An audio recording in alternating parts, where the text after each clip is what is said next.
A while ago I made a video about Crystal Palace Station, which is remarkably grand. But there used to be another station in Crystal Palace which was, if anything, even grander. Today we're going to look at Crystal Palace High Level, and the surprisingly large amount of it that remains. Naturally, it all begins with the Crystal Palace itself.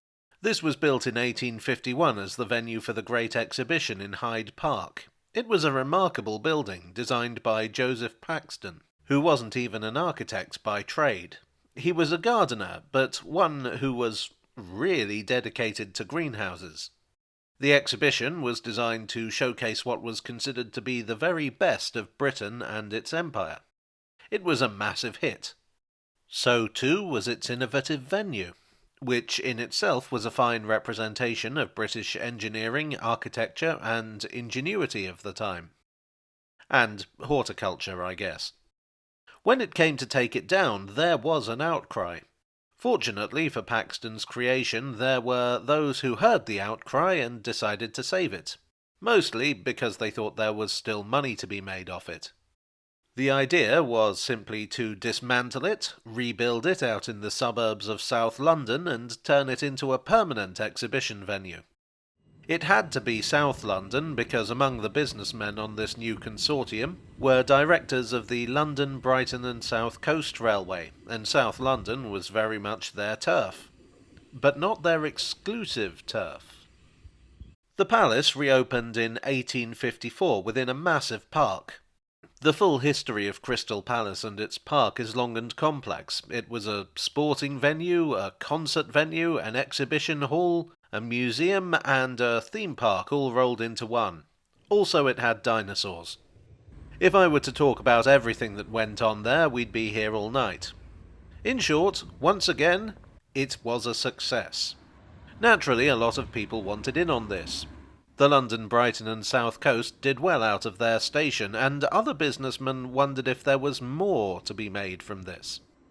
A new company was formed in 1862, named the Crystal Palace and South London Junction Railway. It sometimes seems like the longer the name, the shorter the railway. The CPSLJR branched off the main line at Nunhead.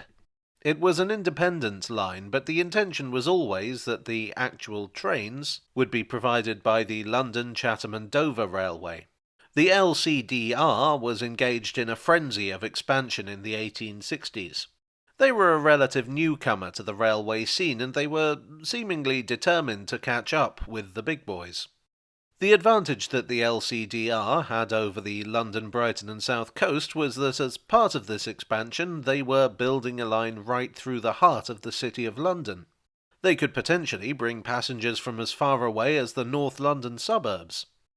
The line through South London would be a joint venture between the LCDR and the London, Brighton and South Coast, since they both planned to take basically the same route. Evidently the LBSC weren't too worried about the prospect of this new company swiping their traffic.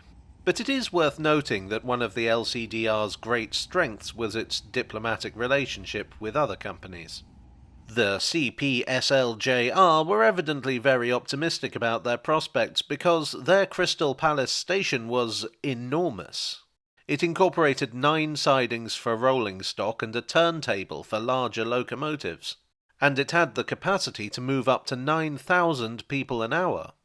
There were 4 tracks into the station itself, which had platforms on both sides of each track to speed up the movement of crowds.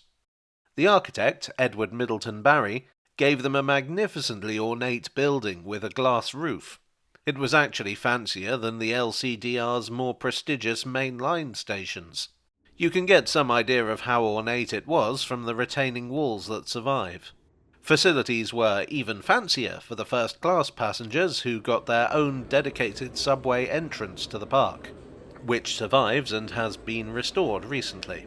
Italian master craftsmen were brought over to work on it. Third-class passengers weren't so pampered and would have to exit via Crystal Palace Parade. There was also a goods yard which represents the railway's other hope, that by building a station here they could encourage the development of housing and shops around the station. The railway company were evidently very pleased with their new station because they submitted it for a Board of Trade inspection in June 1865, before it was even finished. In fact, it was so unfinished that the Board of Trade said, and I'm paraphrasing it here, "Why even bother? There is no point in showing us this thing. Stop wasting our time." The line was behind schedule, largely because of the difficulty of building a railway through such hilly terrain. So they worked on it for a few more weeks and brought the Board of Trade back again in July. The station still wasn't complete, but it was completer than it had been. And so authorization was given to open, which it did on the 1st of August 1865, or at least half of it did. The first-class bit was still under construction. You can't hurry these things. The station was known as Crystal Palace, like the LBSC one down the hill. Trains not only ran from the City of London, but from the LCDR's terminus at Victoria, which was next to the LBSC one. The timing was not good. The Crystal Palace had indeed been hugely popular when it first opened, but over the next few years the novelty wore off.